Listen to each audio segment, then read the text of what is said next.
თემა საუბარია სისხლის სამართლიანი რაც შეეხება მათურის ერთ მაინსტიტუციის ხოლო რაც შეეხება ასპის მონახატი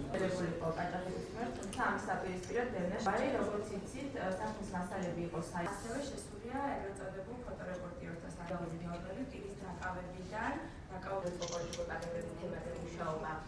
ანალიზი გავაკეთეთ და ასევე დადგენილი იქნა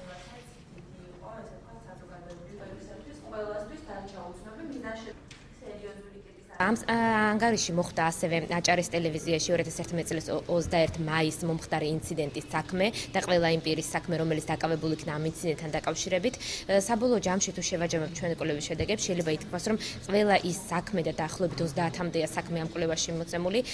ყველა იმ საქმეში არსებობს სისხლის სამართლის მატერიალური და პროცესუალური ნორმების ძალიან მნიშვნელოვანი და აშკარა დარღვევები, ანუ მართლმსაჯულება წარიმართა დიდი ხარვეზებით. აშკარად გამოჩნდა, რომ ჩვენს ქმედებაში არ იყო დანაშაულის შემადგენლობის ნიშნები და დაკავება, ჩვენი დაპატიმრება მოხდა პოლიტიკური мотивაციით.